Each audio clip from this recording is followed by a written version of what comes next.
now available in paperback and e-readers. Spellbound, A Darker Shade of Black. Get your copy today at your favorite online bookseller.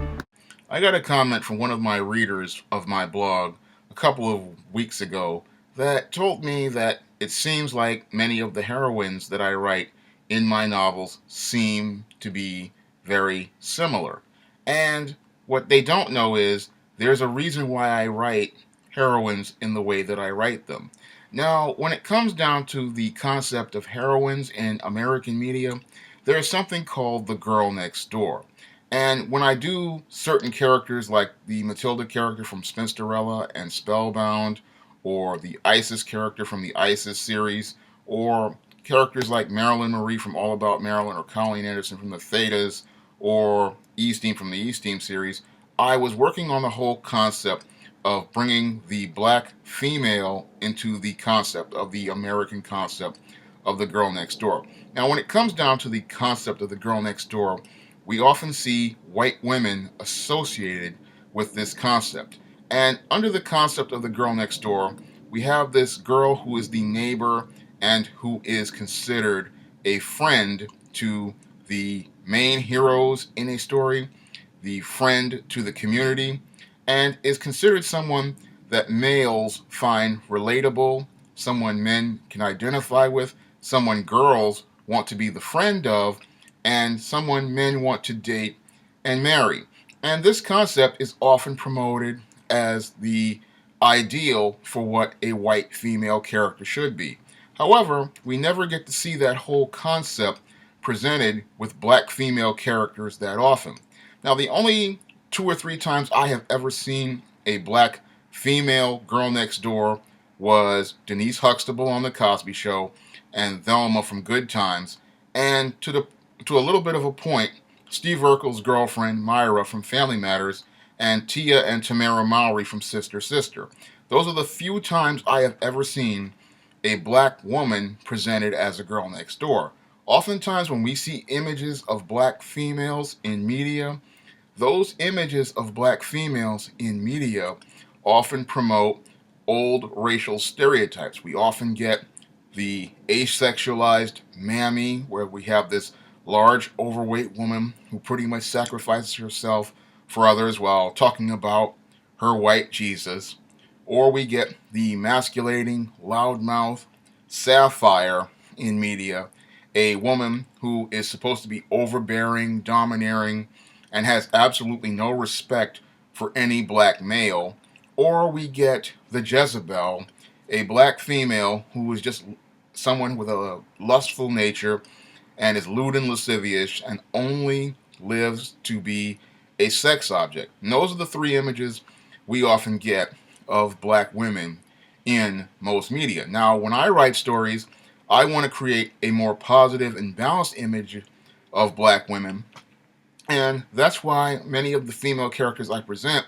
are based on the girl next door archetype or something similar to it, because I want to present a positive image of black females. There aren't that many out here these days, because I looked at the media landscape from the era of the 90s to today, and ever since Halle Berry won the Oscar for Monsters Ball, we have not seen that many positive images of African American women in media. We have not seen a black girl next door for, I say, the last 16 years. What we've seen over the last 16 years as it relates to black women in media are emasculating sapphires like we saw in Precious, Jezebels like we saw Halle Berry portray in Monsters Ball, slaves and mammies as we've seen in 12 Years a Slave and many other black slave movies, or we see,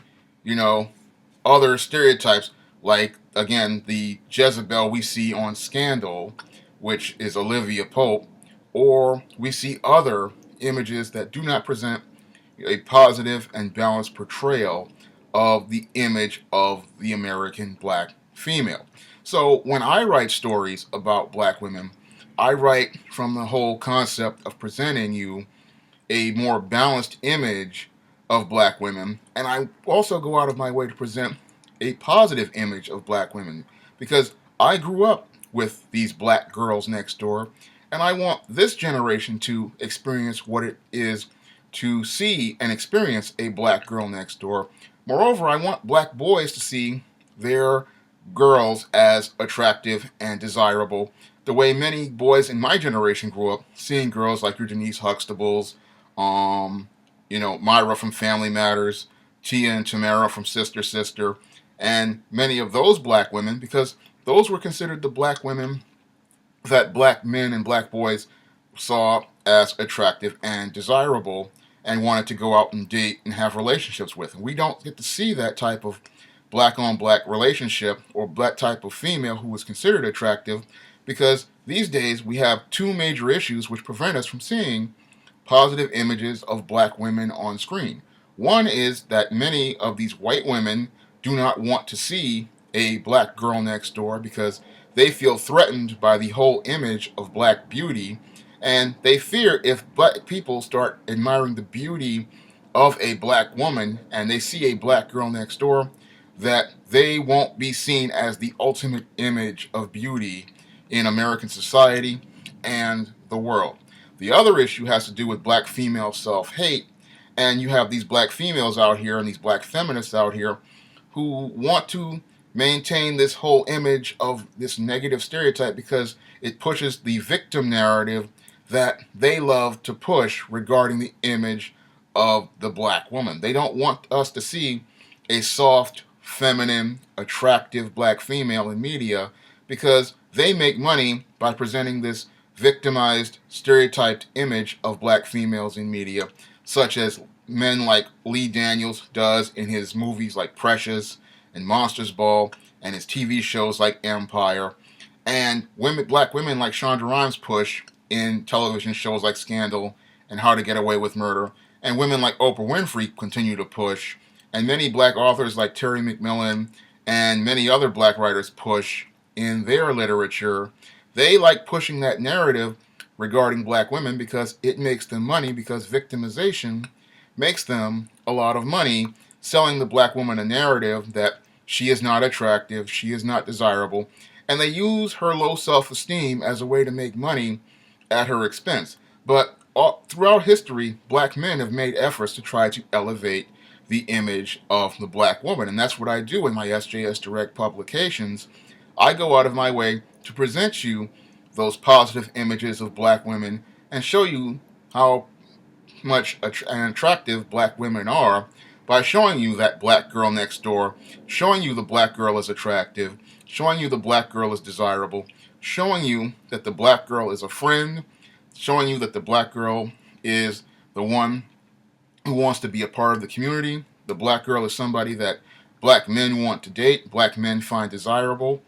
and somebody that black men want to date and relate to. And that's what I want to do with most of the stories I write, such as the ISIS series, the E-Steam series, the Spinsterella, A Recipe for Success, All About Marilyn, the Thetas, and all of my works which feature black female heroines. I want to make that character to be a friend,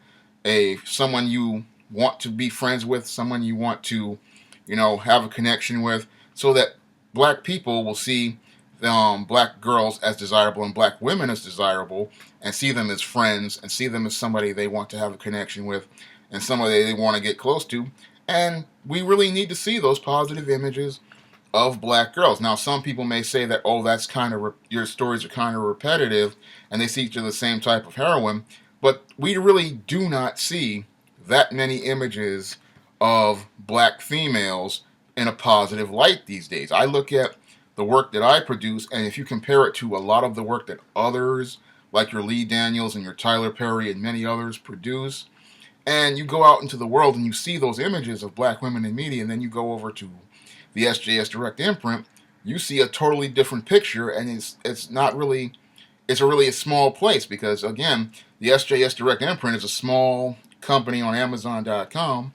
Meanwhile, these guys are being seen throughout the world on mainstream media. I mean, you go on Tyler Perry,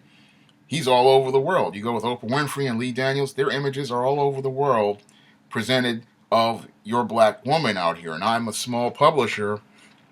and there aren't that many people who go out and will be reading an SJS Direct, imprint and read one of these books. It's not really repetitive as I see it. I explore different aspects of black culture in all of my books. My heroines are very varied. I mean, we have a goddess, a demon, we have a baker, a former child star, a girl from Beverly Hills, sorority girls, a black goth. There's really a lot of variety on in all the stories that I do with my black heroines, and there's a lot of variety in the books that I write regarding black heroines because I really want black girls to see that they can be all the things that white girls are presented as, and that they can explore life just like everybody else out here. Because from what I've seen being out in the world is that black girls are often taught that they have to live in a black box and they have to fit what their black identity is into the narrative of what a white liberal tells them black is. And that whole narrative pretty much tells them that they have to fit into a white box where they have to subscribe to these old stereotypes from the 1930s, which continuously get repackaged,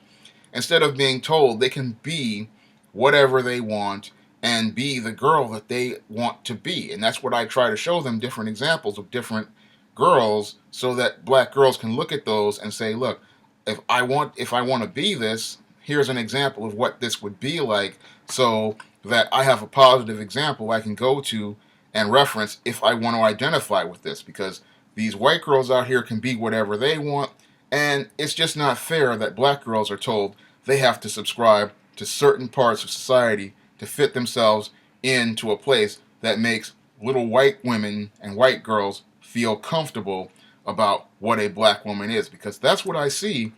in most of today's American media. Whenever there's a black girl standing next to a white girl, she's often either considered fat or unattractive. And what I'm going to do with my images is show you that there are slender, attractive black girls or black girls with confidence, and they don't need to stand next to that white girl and compare herself in that photo. Because when I watch movies and television, they often put these fat and unattractive black girls right next to this skinny, attractive white woman, and they use that image to make a statement to people and to teach people something about culture. Now what it is that they tell you that the black girl is less attractive by putting that fat black woman or that fat mammy or that loudmouth black woman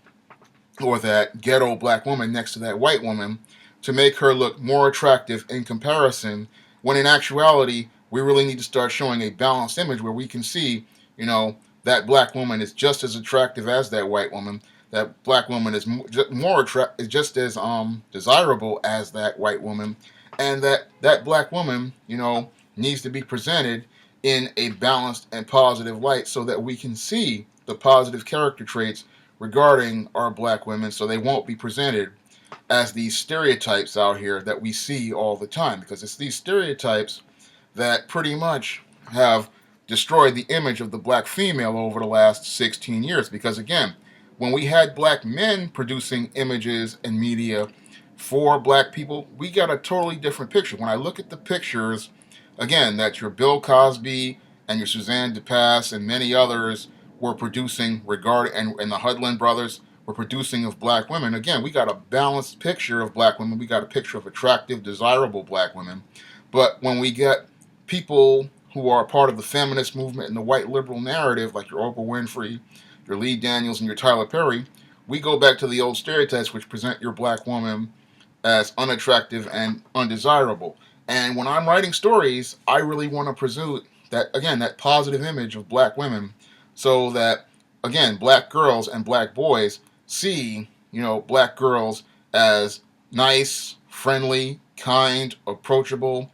attractive, desirable, and having character traits that black girls could identify and relate to, and black boys can see as positive and inspiring to them, so that they can see that the image of the black female and the stories related to black females are positive, and that because are positive and make you see them as someone you want to be friends with and want to continue reading their stories. Because again, we really don't see,